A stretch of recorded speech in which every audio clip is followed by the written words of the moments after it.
Hello, and welcome to today's webinar, Making Your Mind Work for You. So, I am so excited to have this conversation with you, and I'm just gonna hop in. And let me just get this shared screen going. How is everybody doing? How are you? Here we go. All right. It's a little dark on my screen. Okay, here we go. Making your mind work for you. So if you can tell right here, I made the I italicized the for you part because really, and we're going to talk, you're probably going to hear me say it a million times, but the mind's already working. The mind's already doing its thing.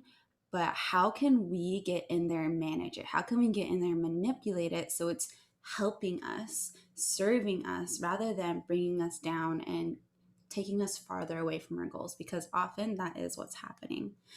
So let's go ahead and dive in. Hi, this is me. I'm Lindsay. Most of you know me, and if you've watched the last webinar, I did another introduction there as well.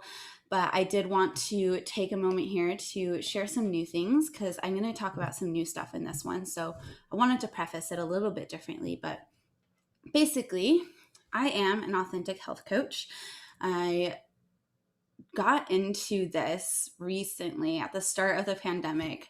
Woohoo! But where this comes from is I have gone, majority of my life, I have been a competitive athlete. So my whole life was about, working really hard, making sure I get straight A's as a student athlete, and then competing at the highest level that I can, pushing my body past limits and not even recognizing where my limits are, and feeling the need to always be impressive, feeling the need to always be number one, to be the best, to be the top. Like that competitive drive was very much ingrained in me. And when I left college, when I started this adult thing and I didn't have coaches, I didn't have a sport, I didn't have school or any grades or anything to get that immediate feedback, I kind of found myself and my negative self-talk really started to increase, really making myself feel so bad about myself, especially when I wasn't showing up in a way that I used to, especially in this last pandemic. Oh my gosh, we'll talk about that. But what I mean by that is that I have gone my entire life working out consistently because that was always really available. I always had an excuse to work out. So when I became an adult, had my own job, and I started work life and everything, and exercise kind of fell off my plate, I started to get really down on myself. I started calling myself lazy. I started calling myself unworthy, whatever it is, and noticing the changes in my body and how from not exercising regularly, how my body has changed, gained some weight. I wasn't as strong anymore, and really noticing my mind tear myself apart again. And I felt so stuck there. I felt like every time I tried to be more consistent with exercise, it just wasn't happening. So that is where this started, is that relationship with exercise. And then it just bloomed into something totally new. I got really into mindset. I got really into navigating how habits work and using habits as a main source of transforming my life and the life of others, and helping them gain power by manipulating their own habits and changing their life in that way. And I really come from this place of authenticity. I call myself an authentic health coach because there is no one formula that you can place on every single human being. We're way too unique for that.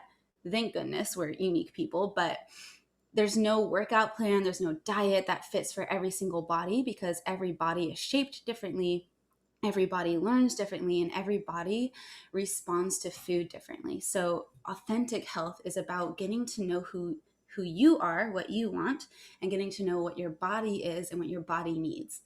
And coming into this place of presence and using habits to transform your life in a supportive way. I've also been doing a lot more work in self-expression. That's not going to be something we're doing here, but it is something I'm working on outside of this mini course. And it's all about building confidence and allowing yourself to be who you are, breaking out of the boxes that society has created and that your mind has created about who you are, and just letting yourself be, like capital BEB. Today, we're going to be talking more about psychology, and I'm going to be touching some really basic level neuroscience. I wanted to give you an idea of what my credibility is as. I have my Bachelor of Science in Psychology, and I switched my major many times, but I did have a lot of background in neuroscience. I wanted to make it my second major, but that would have included a couple more years of school and therefore money and time that I wasn't willing to give at that time. So my background is neuroscience and psychology, but I'm not a therapist and I'm not a neuroscientist. The material I'm going to be sharing here is very basic level, so it shouldn't be too crazy or too complicated. But if you have any questions, please let me know. Again, I'm practiced in this and I understand the content, but I'm not an expert, right? I'm just staying on top of the studies as much as I can from the material that's in front of me. Okay, it's enough about me. Let's talk about you. Obviously, no one's here right now, so I'm talking to myself, which honestly is kind of fun. But I'd love for you to take this moment, and I'm going to give you another moment later on, to really get down to answering this question. Why are you here? Not just here watching this webinar, but why did you choose to be part of this mini course? A lot of you I reached out to personally, and I had this thought that you would enjoy it, maybe this could be supportive for you, but why did you say yes, right? Why did you think that this would be something that was supportive for you? You can connect with, maybe there was a goal you had of wanting to meditate regularly and you wanted some accountability. Maybe the goal was you have this new habit that you've been trying to implement. We'll use exercise as an example. That's a very relatable new habit to implement. Maybe that is why you joined this group, is because you wanted to gain the habit of exercising regularly. Maybe there's another habit that you're working on. Maybe you came here because you knew this was going to be about managing the mind and looking at the negative self-talk, and you're wanting to transform that negative self-talk into more positive. You want to be more comfortable with loving yourself and moving forward. So whatever that is, I'm going to give you a moment again later on to really connect to that intention, but just bring your awareness to what it is you're looking for. What is your intention for this mini course and this webinar? In this webinar, I just wanted to give you some content, table of contents, just to get our minds right. So at the very beginning, I'm just going to review the mind mates. If you didn't have a chance, I definitely encourage you to maybe stop this one and watch the other one about getting to know your mind mate. We go a lot into that there. I'll do a quick review here, and then we'll talk a little bit about our personal experience of the mind, how we experience the mind. We'll talk details about the power and the function of habits, how they're created, why they're there, as well as the function and power of the mind. Of course, at the end, we will get to finally step into what is your part, what is your power, what do you do with all of this knowledge now? And I'm going to follow up with Q&A. Since nobody's here, please email me. I want to know your questions. If there's anything that was confusing, or if there's anything that you want to learn more about or go deeper on, or something just didn't sound like you didn't quite get it, or I didn't complete my sentence, I do that sometimes, just shoot me an email. I'm all ears and I want to answer your questions. Okay, so let's take this moment right now to arrive, get present in here so we can be fully present of what is happening in this webinar. And this also gives me a space to collect my thoughts as well. So let's take a deep breath in together, in through the nose and out the mouth. Good. In through the nose and out the mouth. Good. Just let your breath fall back to normal rhythm in and out your nose. If you haven't already, you can close your eyelids and just remain present to your breath, the rising and falling.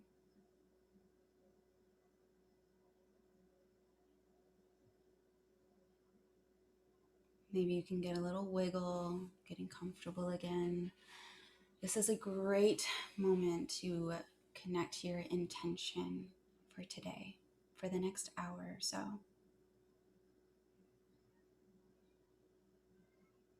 What is the attitude that you want to bring forward? Maybe it's curiosity. Maybe your intention is just to remain present. Maybe your intention is to have an open mind. Maybe your intention is to have fun. Whatever that is, get clear with that right now.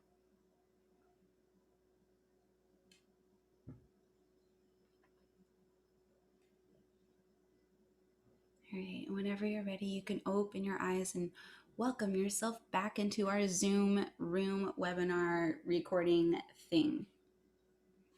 Okay, so here we are. Let's get started. So starting with our quick review, in the last webinar, we talked about the lizard brain. So this is the oldest part of our brain, and its main function is to protect you. It's wanting to help you with the whole thing about survival. So the way that the lizard brain works is it takes in stimuli from the external world and it decides in a quick moment if what it's going to need to do in order to survive. And the choices are fight, flight, or freeze. Lizard, I love lizard brain as the example because when you see a lizard, it literally is going to freeze or is going to flee away. So that is what the lizard brain is, and we have that. It's the oldest part of our brain, and it's functioning as a point of survival. It takes in information and it's choosing fight, flight, or fright in an instant. We talked a lot about the difference between capital T trauma and lowercase trauma and how this is very linked to our reactivity due to the lizard brain.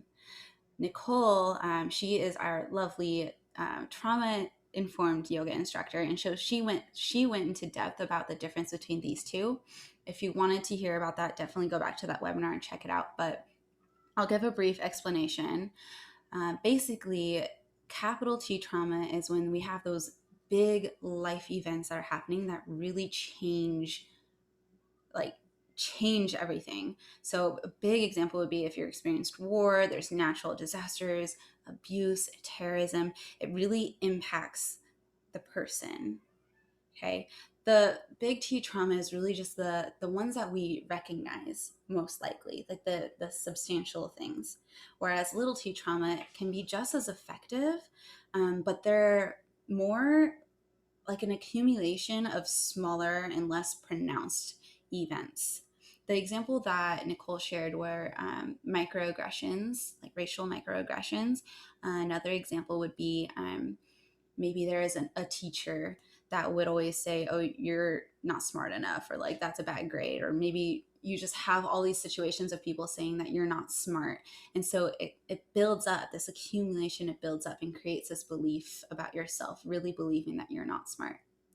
So the function of how trauma and lizard brain are connected is trauma is going to really point out new triggers, right? There's triggers that are going to really initiate this thought process, that spiraling of like when you're feeling really down on yourself, of those really down on yourself and stuck in that negative self-talk, or you're spiraling and you're really feeling this lack of control. This sense of control is just beyond you. You're having trouble really connecting to reality. So that is how the trauma and the lizard brain are all linked to our personal experience, if that makes sense. It is really important to point out that everybody's experience is different. Your triggers are different than anyone else's. How you respond to these triggers and how you feel in response to these triggers is very specific to you.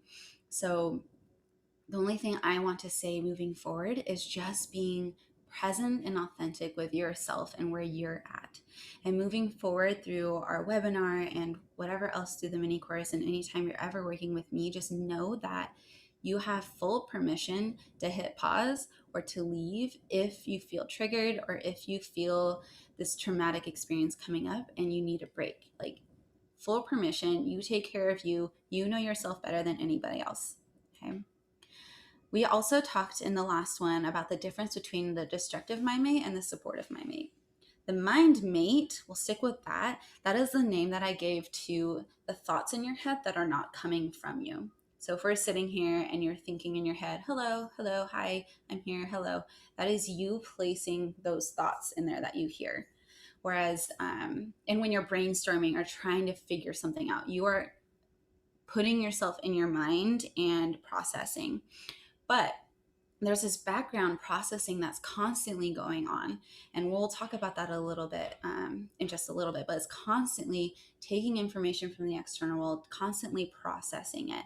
And what we hear are the thoughts. The destructive mind mate are the thoughts that are really beating you down, that are taking the world information, making these interpretations. We'll talk about that more later. And it's making you stay put, making you feel bad about yourself. It's leading you down this path of procrastination, avoidance, whatever that is. Whereas the supportive mind mate is looking at the same external stimuli, but it's taking that information in and being more supportive of saying, hey, you got this. Like, keep going. Let's try this. Let's try this. It's more supportive, forward movement rather than avoidance. Again, we'll talk more about like what the mind mates are doing, but that's the basic difference between destructive and supportive. To get the details on this, definitely watch the other webinar.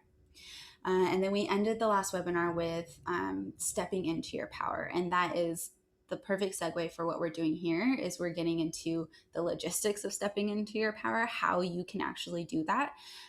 But the basic sense here is getting into the present moment and practicing that movement of directing your attention to the present moment and creating distance from the mind mate, remembering who you are within. Okay. So let's move on. So there is a reason why the mind mate matters. And this is part of the review as well, but I think it's very, very, very important. But the mind mate matters. We experience, like I said before, the mind mate as thoughts. The thoughts that we have drive the choices that we make.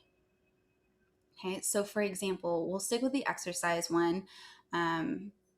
We'll stick with the exercise one for now, and then I'll use other examples later. But if my thoughts are very linked negatively towards exercise, I hate exercise, I don't have time for exercise, I don't know what I'm doing, I just can't. Like, all of those negative thoughts, your choice is more likely going to be to not exercise. Whereas on the other hand, if your thoughts are very positive towards exercise, I have time, I made time for it, I'm excited about working out, I don't know what I'm doing, but I'm going to figure it out, I'm just going to move my body. You know, whatever those thoughts look like, your choice is most likely going to be workout, right? Super simple. The choices that we make drive our results. And that is really why we're here, right? There's a result that we're after. There's a result that we want. For the exercise, the result is a body that is strong, a body that is healthy, right? That is what we're looking for. So if the choices that we made, the choice was not to exercise, the result is most likely going to be the body is not strong, the body is not healthy, the body hasn't moved. That's the result, right? On the other hand, if you're choosing to exercise, the result is a healthy and strong body. Okay, keeping it simple. But then you see how this wraps around. It's like, based on the results, that is also going to initiate some new thoughts. And those new thoughts are going to drive your choices. And then here we go, all over again. Very important to point out, there's influence that play a part as well. So thoughts can be definitely influenced by feelings, and that is going to drive your choice in a whole new direction. So if you're having those negative thoughts about exercise and you're really feeling down on yourself, that absolutely is going to affect the choice for action or inaction. Choice, or the results, are strongly influenced by the consistency of your choice. So great example, if you exercise regularly, if you're consistently choosing to exercise, your results are going to show that. If you're consistently choosing not to exercise, your results are going to show that. Okay. And then the interpretation of our results is going to really drive the thoughts that carry after. How we interpret what our results are is going to be linked to which mind mate is living up here and driving our thought behavior. So to follow our example, if our results of not exercising regularly are that our body has changed, if we're not as strong, those are the results that we're seeing. And our interpretation about that is bad. I am unworthy. I am lazy. Making all these interpretations about what it means to have your body that has changed and a body that is no longer strong. Right? On the flip side, the interpretation of the results from the positive mindset from working out regularly, the results are the body has gotten stronger and the body is strong. The interpretation is, okay, I feel really good about that. I'm going to keep going. I do want to mention that if the results are the same as the negative ones, if your body has changed and you're feeling less strong, you still get back into your power of interpreting that in a positive way, and you can still change the thoughts. And we're going to talk about that today.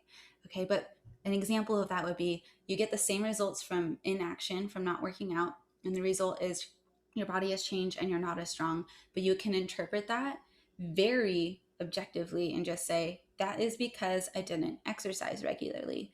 My interpretation of these results is simply, I can work out now. I choose to work out now. And you get into that thought process. Okay. Are you with me? Let's keep going.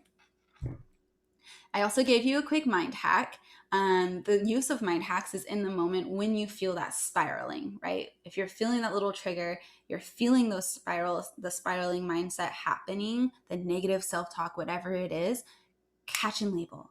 The minute you recognize, actually, I should put emphasis on second. The second you recognize that that's the destructive mind mate and you're labeling it, you are creating so much opportunity for yourself. You're creating distance. You're getting back to who you are, back to self, and you're labeling it. You're creating distance between you and the thoughts. You're no longer associated. The second step is to give yourself that compassion, to be like, yo, I'm human.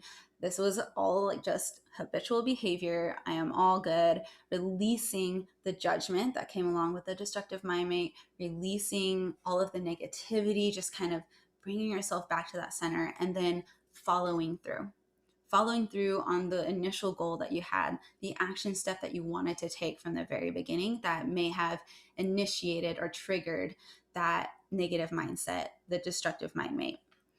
This can be repeated. So if you do follow through and the mindset comes back, you catch and label, go through again. That action is what I call mental agility, the ability to go through and bring your attention back, direct your attention here, and just controlling your mind in such a way, letting the mind do its own thing, but then bringing yourself back into control. We will talk about this. Compassion is a huge part of this, and we will definitely get to that. Okay. Whew. That's the review. I hope that wasn't too fast, but if you wanted to learn more, definitely go back and watch it. But let's get started into the experience of the mind. Very similar to the way I talk about destructive and supportive mind mate, we experience the mind through the thoughts and the self-talk that we hear. So again, when you're sitting here listening to me, there might be thoughts going around, there might be some self-talk. What that is the mind, is the mind processing the external stimuli surrounding. So everything that's happening out of here, the mind is just taking it in, processing, and making a story around it. It's interpreting the meaning behind what it's seeing in front of it. We love stories, right?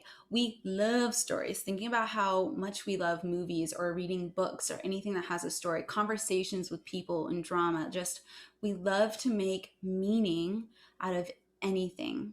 And that's because the mind is trying its best to create a visual, to create a picture, to create a story of what's happening in your life because it wants to make sense of everything.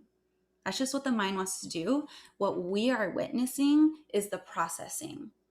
We're witnessing the thoughts. We're hearing the thoughts. You are the observer of the thoughts. Don't want to get too existential, but I definitely kind of do want to go there. If you want to learn more about this, talk to me. I have a bunch of books that you can dive into about that, but basically it's this separation, right? You are the you that's within you, and you have the ability to hear, listen, and observe your thoughts, right? But what happens is we tend to associate ourself with those thoughts. We tend to believe everything we think. We tend to believe that everything that we think about ourselves is automatically true, but it's not. It's just the mind trying to process and make meaning of the world. So we get to step into our power and know our own worth, know who we are, know who it is that's observing these thoughts. Okay. So it's important to know that the mind is working no matter what. No matter what you're doing, the mind's doing, it's doing something. It's constantly working, it's constantly moving no matter what. So the point of this webinar is all about getting behind the wheel. So if the mind is working no matter what, you're getting behind and you're driving it in different directions. You're like tapping it this way and it'll do its work. And then you tap it this way and it'll do its work. Okay. You're using the natural functions of the mind and the brain to your advantage. It already has this stuff hardwired in. By stuff, I mean, we're going to talk about that. It's already worked in there. It's already in place. It's already created. All we have to do is have a little bit of an influence on which direction it goes. Supportive mind mate or destructive mind mate. Okay. Your power comes from your intention and your presence. What I mean by that, by intention, is having this vision for yourself and choosing to show up in such a way. Having this knowing what it is that you want in your life and showing up to give yourself a chance to do that. Okay. And presence is getting back into that seat of the observer, creating that distance, getting back in touch with the centered you. Habits, this kind of goes back with the natural functions, but habits are just how we function. That is the brain being as efficient as it can. The brain loves efficiency. So it created habits in order to be so efficient that it didn't have to be thinking all the time, right? But what happens is this kind of overran. And since it's already happening, if we're not intentional about the habits that the mind is creating, our lifestyle is completely transitioned into a way that we don't really have as much control over than we would like. We'll talk about that more, but just something to think about. The brain is going to make habits in your life happen anyway. So how can you make this function work for you rather than against you, rather than falling into old habits, rather than old habits running your life? Okay. There it is. We are creatures of habit. Who we are today is like, if you're thinking about all the choices that you make, whether they're intentional or not, that is creating who you are, who you show up as outside in the world, right? Being a creature of habit just means, like I just said in the last slide, that the mind wants to create habits. The brain wants habits to happen, and that is how we are running our lives. Okay, so let's get into it. Let's just dive into habits, how they are created. If you're familiar with this book, The Power of Habit, it's awesome. If you haven't read it before, definitely take a look at it. But it's so supportive when it comes to transforming your life and your habits. So they're created because there is this, I'll show you the anatomy first, actually. So we have a cue, there's the craving, the response, and the reward. The cue is the signal that initiates a thought or behavior. I'll give an example later, but the cue is just like the initiate. The craving is what we want, the thing that we're thinking that cue is going to give us, like, oh, I want this or whatever. And the response is the action that we take in order to get that. And the reward is the reward, the thing that we get. So the example here, oh, sorry, I don't have the example yet. I'll have the example in the next slide. So this is strengthened by dopamine. We have a reward system in our brain. So in the last slide, the last heart, we're going to see that cycle so often in this webinar.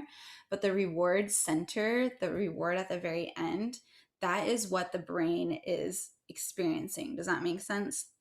So the reward system in the brain is very linked to that influx of dopamine that we get when we receive that reward.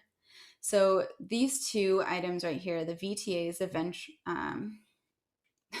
ventral tegmental area of your brain. Basically, what that one is, it's on one sense, it's producing dopamine. And when it is activated, it's releasing a bunch of dopamine. And it's usually activated when we're doing an activity that the brain anticipates to be very rewarding.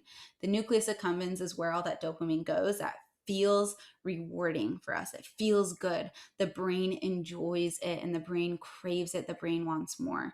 That is why we see such, I mean, that's where addiction comes from. Is there's such a high influx of dopamine in there that it feels so good. The brain is going to do anything to get that sensation again. But pulling it down away from addiction and pulling it down to our everyday lives with habits, we get dopamine hits all the time. We get dopamine hits whenever we check our phone. We get a dopamine hit when we check off something off of our checklist. We get dopamine when we eat a piece of chocolate or some ice cream. Okay, so the brain's constantly searching for you to repeat these experiences that give you that instant gratification, that give you that hit of dopamine, because the brain enjoys it. But remember, the brain is inside your skull. The brain doesn't see anything really. The brain is just trying to make sense of all of the stuff that it's taking in through the senses. We'll talk about that a little bit more, but it's definitely good to think about just how the brain doesn't actually know what eating 5 bowls of ice cream in a day is really doing to you. All that it sees or all that it's experiencing is a hell of a lot of a dopamine, and that's awesome. So that's why the brain is so accustomed to instant gratification. Okay. Very basic sense, right? We're going through it really quickly. I would love to dive into it a lot more and get more detailed on all the little parts, but that would just be a 5-hour long webinar and nobody got time for that. So let's do this example thing. So all of that, we'll just start anew and get into an example because that's where this really lands. This example comes from James, who wrote the Atomic Habits book, a really good one as well. It's a little bit more relatable in my opinion. But let's use the phone as a cue. So let's say we get a notification, like phone, got a notification. The craving automatically is you want that connection. You're like, I want connection. I'm craving this sort of connection with another friend, happiness, joy, whatever that is. The response is picking up your phone and checking your phone, looking at it. And the reward that you get is connection. You're connecting with your friends, right? Autopilot happens when the craving and the reward are no longer present. And it turns into there's just the cue and just the response. So the cue here is the signal from your phone, the notification, that's the cue. And the automatic response becomes that. We're completely bypassing the whole craving part of it. We're not thinking to ourselves, oh, I wonder what this notification is. I'm craving some connection with a friend. I'm going to pick up my phone. That's no longer part of the happening in your brain. It's instantly phone dings, check phone. There's no thought process happening, whether or not there's a reward, right? So we got to this point of checking the phone and not feeling that sense of connection anymore. And it could still give you that reward, right? You can still very much get that connection. But the point is it's autopilot because it doesn't matter if you get the reward or not. The brain is anticipating that hit of dopamine. And so it's like, hey, I know that when you check your phone, you usually get a reward. Do it now. Let's do that. I like that. Let's do more. Okay. So then what happens is then the cue doesn't even need to be there. And we're just autopilot checking our phone. Not even getting a notification, but we look at our phone. Not even having anything a comment to read or anything, but we're scrolling. So that is one solid example, very, very relatable. But basically what I'm saying is that at some point, the more we repeat a specific habit, the cue, the craving, and the reward aren't even there, and it becomes just this habitual autopilot behavior. Hi, baby. I know. She wants to go outside, but she can't go outside. Not today. So let's talk about the neural pathway. This is where autopilot is created. This is where, when I said that you bypass the craving completely, you're recreating the neural pathways. So we're going to go into what that actually looks like. But this is a neuron. Some of you may be familiar with what this is. Some of you may not be. But this is the the cells that are in our brains that carries the electricity. It carries the messages throughout our brain all over the place. We have so many in here. I don't want to say the number. I think trillions, but I know that there's a number that's actually closer. But I'm saying trillions because there's a shit ton. There's a lot of neurons in your brain. The ends on this end over here, oh, I can't point with my finger, I gotta point with this thing, but these over here are your synapses. Basically, these are the ones that receive information. I put this creepy little thing, but just to give an example of how we as human beings receive information is through our five senses. And again, remember the sixth sense about inside your body, but this is from the outside world, how we receive information. So think of that is what the synapses are. Within your brain, with all of the neural connections in there, the synapses aren't just receiving information outside, they're receiving messages from each other. Well, you'll see that in just a second. But here, this line right here is the axon. So moving from the synapse, the message will move along this axon and into the cell body, and then it'll be translated and sent out through the dendrites. He's branching out here into the dendrites. And so that is just the message moving from one end of the neuron to the next, and it's traveling. And you can see here, you can start making paths. So there's another neuron going out the dendrites into the synapses, out the dendrites into synapses through the axon, and on like that. Like I said, the brain has millions of connections. Each neuron is connected to thousands of other neurons, right? These dendrites are insane. They're everywhere. They're touching everything. So when we're thinking about neural pathways, there's so many different ways that the electrical current can move in the brain, right? So I have this picture up here just so it looks so creepy, but just to kind of show how it moves across your body, right?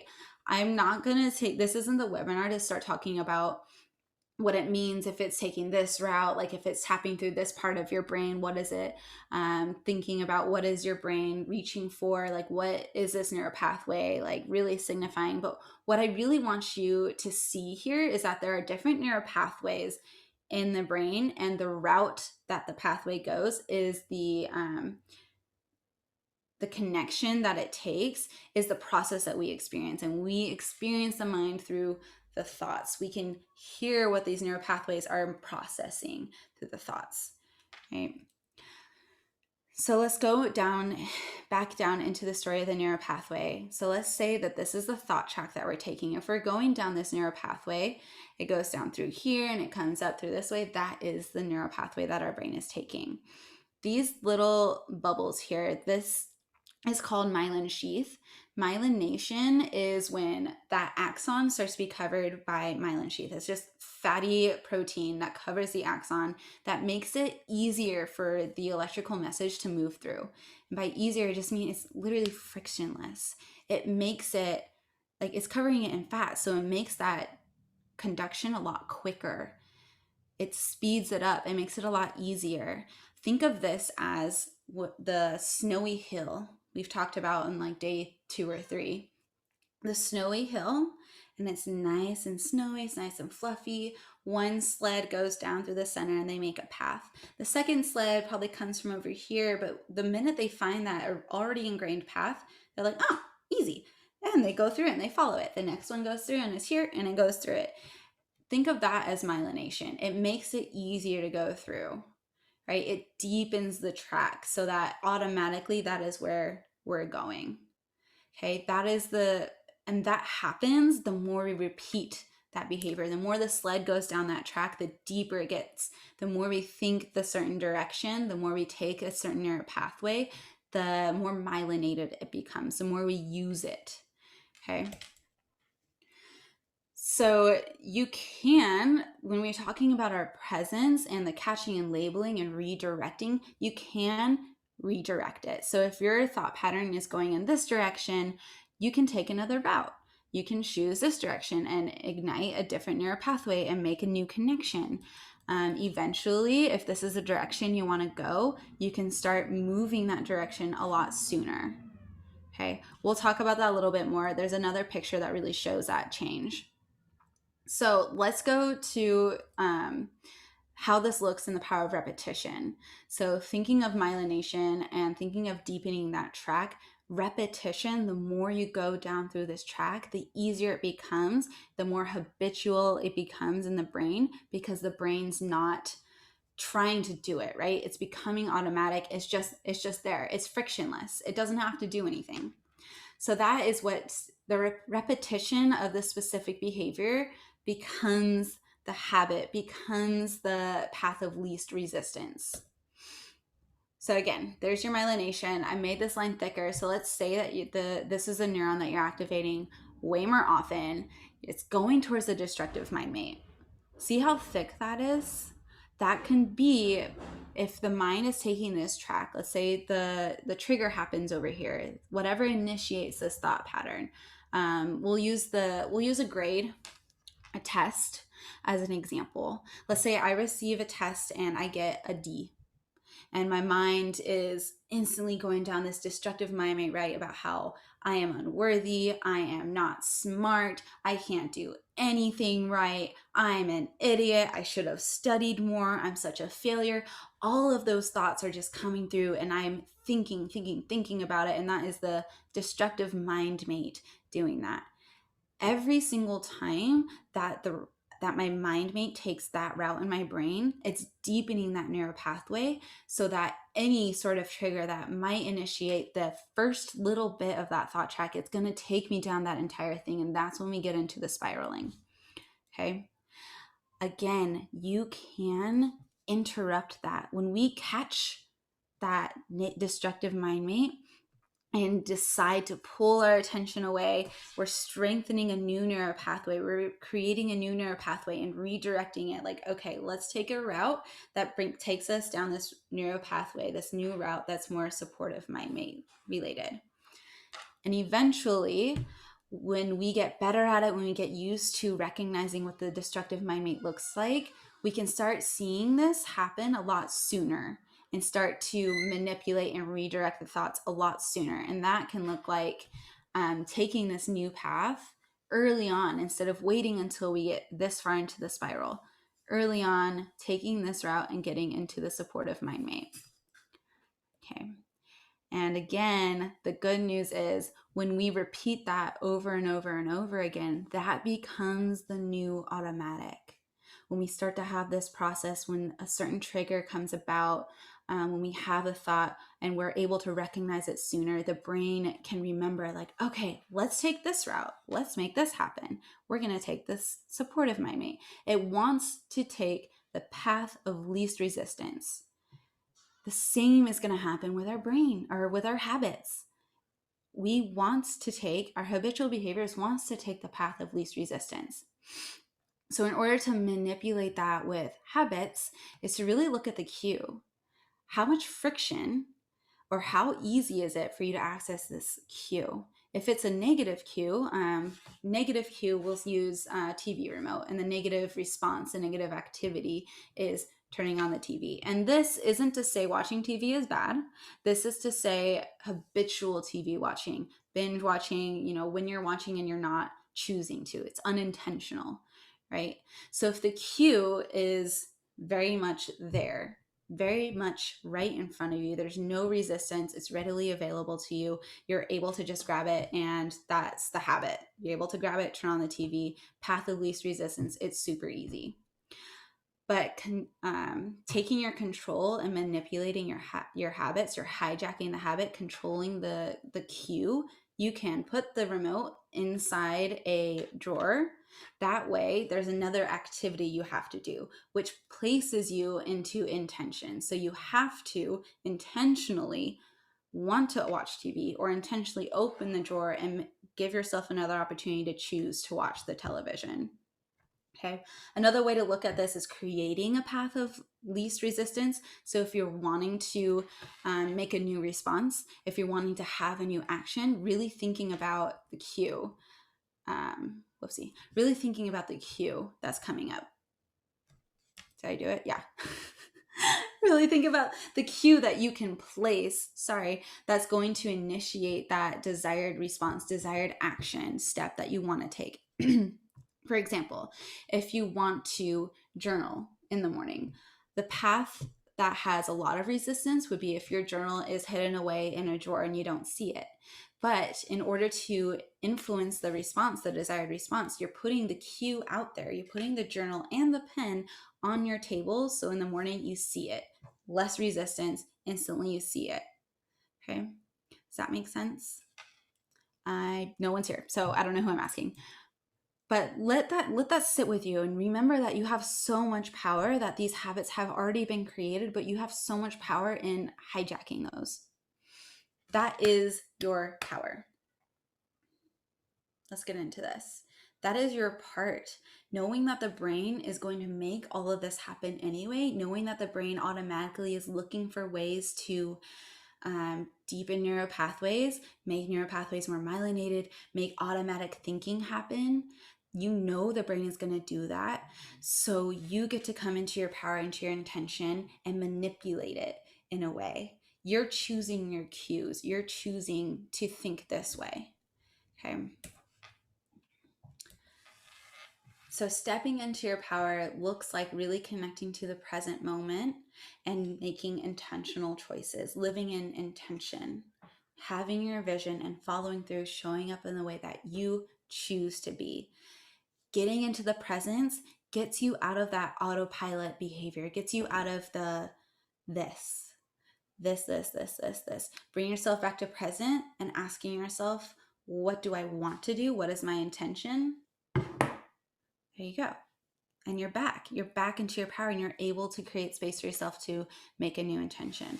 Stepping into your power by catching and labeling. So catching the habitual thinking, the destructive mind-mate routes in the midst of them, and labeling it as such. You're intercepting that thought pattern, and you're distancing yourself from it. You're no longer associating yourself with your thoughts. That is you stepping into your power. And that often is enough. Like, that is already huge. You could just let those thoughts go. You could not be present to them at all and feel the effects of them. But by you catching and labeling them, you are putting yourself back into that place of power, that seat of observation.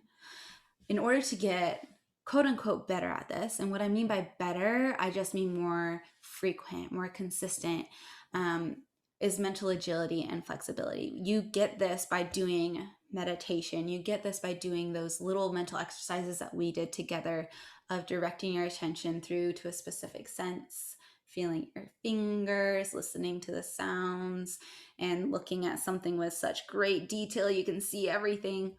That is mental training. That is you practicing the self-command muscle.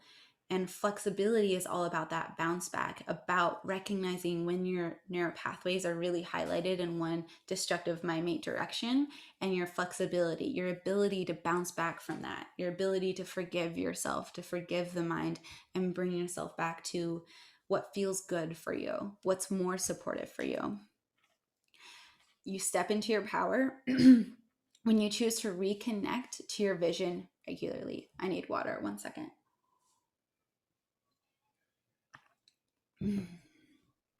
Ooh, I'm talking a lot. So you're stepping into your power when you reconnect to your vision regularly. So this looks like that first workbook that we did together of getting down all of your goals and really narrowing down to what is really important to you now. Knowing that you are a changing human being, different things come into your life, different things become new priorities, and being okay with things shifting, but reconnecting to your whole vision for yourself, this version of yourself that you see yourself becoming, all of the habits that you see yourself implementing into your life, connecting to that vision of yourself, reminding yourself that you're totally capable of creating that change, because the brain is plastic. The brain is changeable. Okay. Even if you're over 25, your brain is not done. Your brain is done growing in size or whatever. But as we've talked about with the neural pathways, they're still manipulative, easy to manipulate. You can still change that. Okay, so let's get it to just 5 ways that you can start making your mind work for you. These are not necessarily tasks that you do. but they're more training. They're more practice things that you can do day to day, on the go, in the moment. Just something to keep in the back of your head, knowing that as you're doing this, you are manipulating your mind in some way. You are changing your mind. Okay. So one is habit hijacking. That is when I'm talking about, messing around with friction, finding the path of least resistance, creating a new path of least resistance, making undesirable habits harder to automatically do. It's getting really clear on what the cue, the craving, the response, and the reward are, and changing things up to be more supportive and more aligned with your vision and your goals for yourself. Like I said, playing with friction. Another way to make your mind work for you is getting really clear on what is intrinsically motivating to you. What are the internal rewards that you're looking for? What I mean by that is really connecting to how you want to feel about yourself, that confidence, your desire to love yourself more, your desire to feel more confident when you look in the mirror, the desire to trust yourself a little bit more with habits and everything. Just finding that intrinsic motivation within yourself, knowing what feels good for you. Just by simply bringing your attention to that, you are showing your mind what you want. You're showing your mind what actually matters to you. Again, stepping into your power, taking control. A mind reset is another way you can get the mind back on the same page as you. We did this yesterday or on Wednesday for our workbook. I called it the dopamine deprivation, but dopamine detox is when you're giving yourself a break from all of the things that give us those dopamine hits. I mentioned the phone, there's the TV, there's all sorts of things. So giving yourself a good dopamine detox, a good 1, 2, 4 hours, maybe an entire day, where you're not just indulging into things that are giving you those little mini dopamine hits. You're getting back into your sense of self. It's activity driven by intention rather than activity driven by this craving for a dopamine hit that your brain is asking for, that the brain is wanting, because you really do know better. The you that is witnessing the mind knows better. You that's witnessing the mind knows what you want to experience. Okay, so doing the dopamine detox really resets the mind and gives you another opportunity to bring back to what is intrinsically motivating to you and what kind of habits you want to implement for yourself. Okay, boosting your self-command muscle. This is done through that meditation practice, the mindfulness activities, all of the mental exercises that we've been doing together of checking in with your senses, just directing your attention, right? That is self-command. That is you taking control again, you commanding your mind to change the direction of the pathway that it is taking. And with all of this, knowing that you are creating a new automatic, you are intentionally hijacking your habits, you're intentionally boosting your self-command muscle. And by doing so, you are creating a new automatic behavior. You're creating that neural pathway to go towards the supportive mind mate first, rather than the destructive mind mate. Again, we'll talk about, we did talk about the difference between the two and how they serve you. So it's important to recognize that in yourself and knowing how the supportive mind mate can still get you the same results as the destructive mind mate, but it just feels better. So the point of this is to create a new automatic in that direction. So why though? Like, why do I want to do this? I mean, reconnect to your goals. What you were thinking about at the very beginning of this webinar. Reconnect to your goals. That's why you want to take advantage of the functions of your mind. That's why you want to get behind the wheel and create these habits for yourself. By creating these habits for yourself, having a healthy lifestyle just becomes easier. It becomes habitual. It becomes less of a battle between you and your mind. It becomes automatic, right? Doing this work also opens up so much more space for you to be present, for you to be present in this world and see things as they really are. It creates space for deeper connection with yourself, deeper connection with others because you're present to them. It also creates a more opportunity for some authentic and self-love. This is also really getting into, I'm saying destructive mind mate and supportive mind mate again, but this really helps you see the difference and the power that comes from both of these.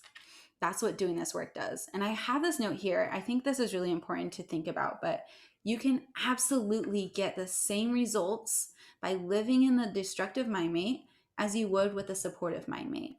But which mental experience would you prefer for your process? So basically what that's saying is that the destructive mind mate wants the same goals as the supportive mind mate does, but it's tearing you down with it and making you feel worse and worse and worse about yourself. And it's making the process take so much longer because you're living in procrastination or avoidance, negative self-talk. Whereas the supportive mind mate wants those goals. It wants you to succeed. It wants you to improve, but it's treating you a lot nicer, right? You're being a lot nicer to yourself. Self-compassion is key to this consistency. I cannot express that enough. I know this from personal experience too. I would be so driven and so focused on my goals for exercise.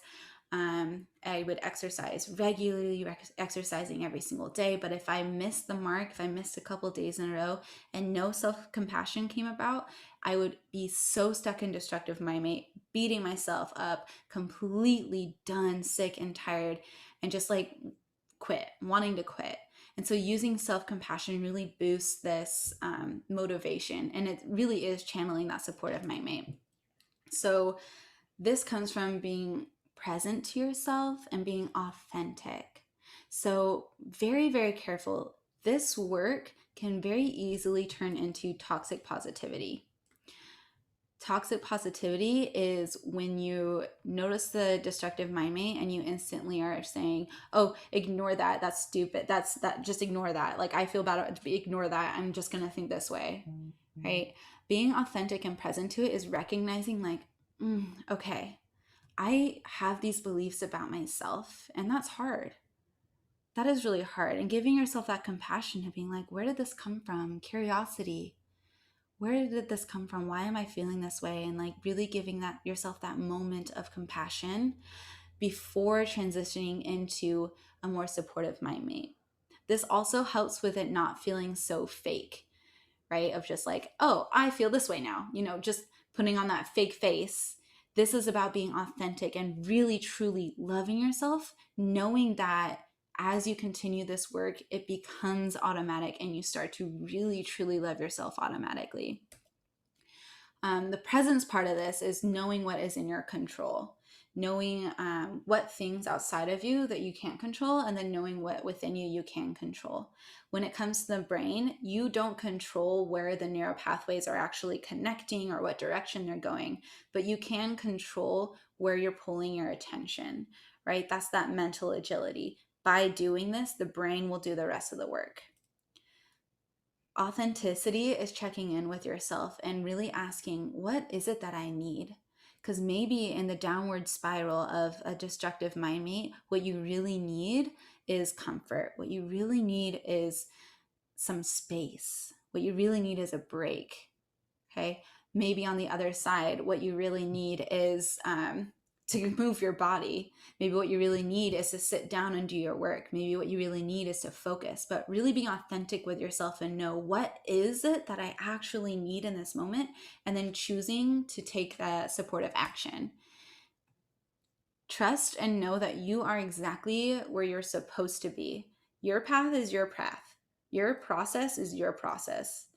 Where you're at in your progress of becoming this future you, connecting to your vision, reaching all of your goals, wherever you're at in your progress is where you are in your progress. Even if you and I have similar goals, even if we have the exact same goals, our process and our progress is going to look so different, right? I said it in the very beginning, every human being is so different. We have different lives, we have different experiences and events, we have different thought patterns, we have different people in our lives. Like, we're not the same.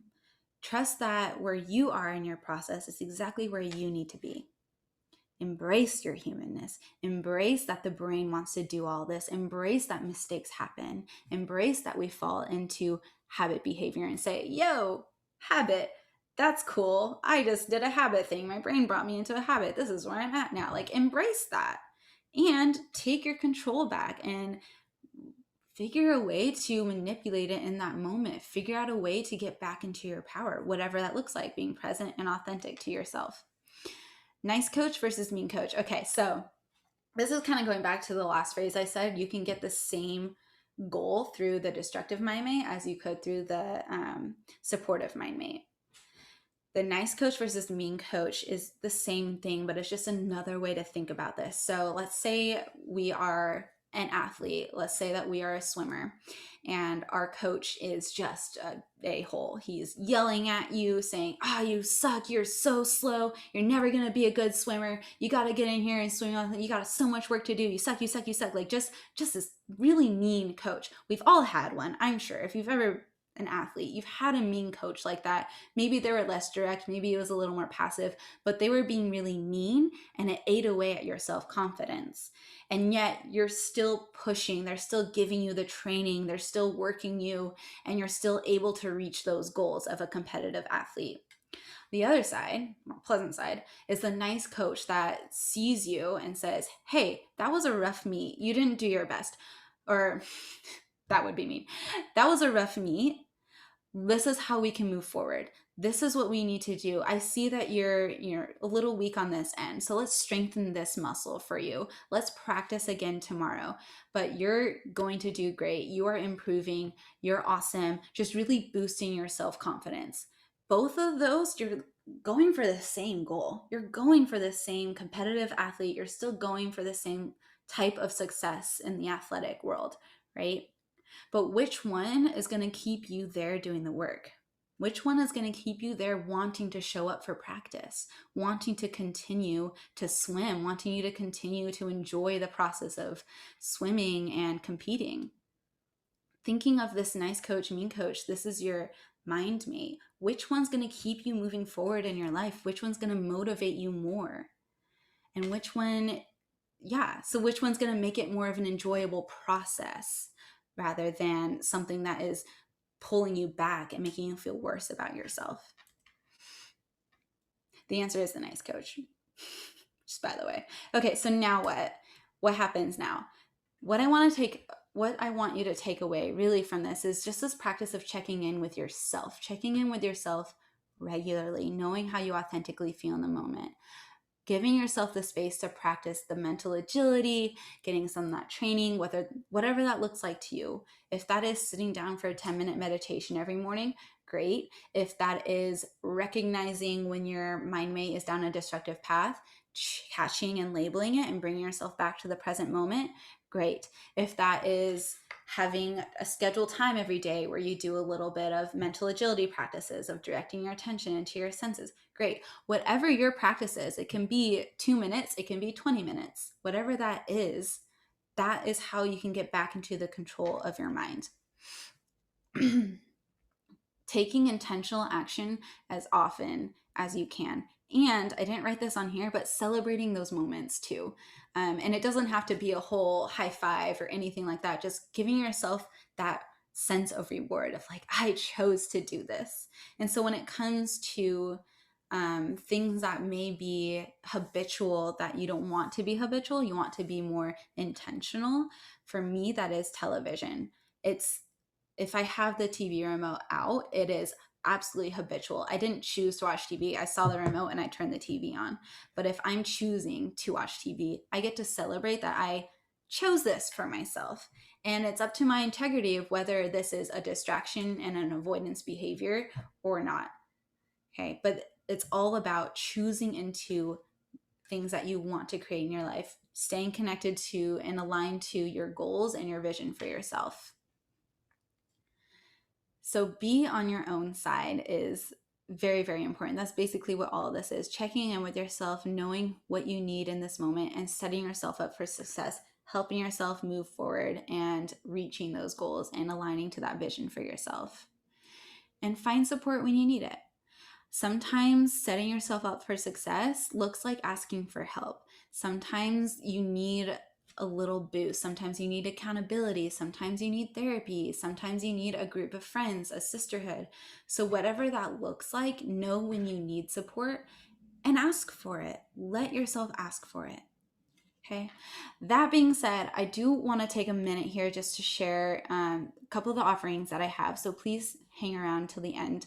But my offerings that I have to help support you through this process, if this sounds like something for you, I have Mental Movement. That is my signature program. It is a group program. It's done in 8 weeks. It's very short.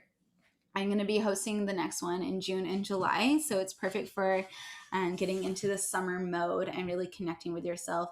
Basically, what mental movement is really moving around your mind. It's a lot of this stuff, but more in depth and more personal. We do a lot of routine building. Making a loose structure for yourself that's going to be a supportive, healthy habit behavior that's going to move you forward. We do a lot of mindset work, a lot of body and mind connection work, and some brief habit training as well. This is $800 for the 8 weeks. But because you have joined me in this mini course, you're here on this webinar, I'm going to give it to you for $597. So huge discount for this guy. And I'm also going to be bonusing you 2 bonus calls. So that's going to be individual calls, deep dive, just you and me. This can be anything that you need based on what's coming up for you through the program. So this can be something as specific as I help you create that routine. I help you create a habit tracking plan for yourself. I help you create an exercise plan that's more fitting for what you need in your body and your it's just an individualized coaching call is what these are. My other offering is I do a habit training course. It's a lot longer. This one can be done solo, and there will also be opportunities to meet with a group because working with people doing the same thing is so supportive. I know that from this mini course as well. Just the more you're connecting with people, especially given the pandemic, is so supportive. So I have this one as 4 months long because the science of habits is it takes consistent effort of a long duration of time, at least 4 months, in order to create a habit. And that's consistent effort. Hi, Olive. That's consistent effort. It takes 4 months. So that is why I have the habit training program last for that long. But what you're going to be getting is a lot of accountability. This one's going to be custom. So whether you're in group or solo, it's going to be customized to your personal goals. It's going to be a lot, again, routine building, authentic health. We do food, exercise, we do mental habits, and in-depth habit support. So that is what this one is. For this one, depending on what kind of support you're looking for, it can be from $1,500 to $3,000. Again, it depends on the level of support that you're looking for. But since you're here for this webinar, since you've joined the mini course, you get 30% off of whatever price it is that you chose within that, or whatever your price is based on your support needs. Okay, so I'm really excited. If you have any questions about these, you want to learn more about them, please, please, please reach out. I'm super nice. I'll be nice. Just come talk to me. I love to answer all of your questions. Okay. Closing. So seriously, you have the power. You have the ability to do this work. Know that your brain has the habit forming function down lock. It's already in there. The brain has evolutionarily created this in order to be more efficient as human beings. Okay, so habit forming is locked down. Use it to your advantage. Trust your process. Be authentic with your process. Trust that what you're experiencing and what you're practicing is exactly what you need to do. Show up for yourself authentically every single day. Whatever it is that you authentically need to support yourself today, to keep yourself aligned to your goals, to keep yourself focused on your vision. Show up for yourself authentically and keep going. All right, so here's Q&A. If you have questions, definitely write them down, email them to me, and I'll get back to you lickety split. I love answering all these questions. It also helps me think about some things that maybe I have missed or other topics that might be more supportive to provide in a webinar. So please, please, please ask me those questions. All right, and let's just take a little breath break. I know we're at the end of the hour, but before you release yourself from this webinar and carry on your day, it's nice to just give yourself a little bit of a breath break between. I do this between a lot of my tasks that I do, so that's why I'm bringing it in here. So find that comfortable seated position. Maybe if you find yourself, you were slouching, maybe you were writing notes or whatever it was, find yourself in that nice, comfortable seated position. And let's just inhale through the nose and exhale out the mouth. In through the nose and out the mouth.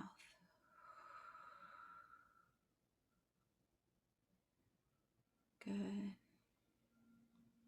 Keep that deep breath going, whatever level feels good for you. Take a moment now just to soften your face. Maybe soften your forehead. Soften the corners of your eyes, your jaw, the back of your neck and your shoulders, your ears.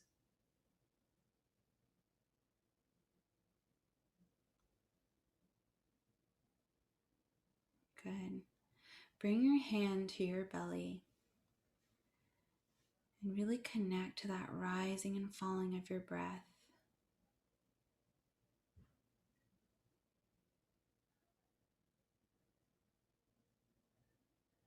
With these webinars, we're focusing a lot on the mind, and it can be very overwhelming. So we're taking this moment to be compassionate with ourselves and to bring our attention inside the body, connecting with that breath.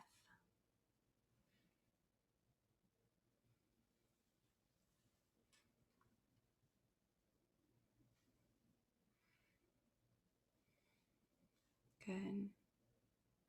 You can start to wiggle your toes, wiggle your fingers. Start listening to your surroundings, reacquaint yourself with the room you're in, and whenever you're ready, you can open your eyes.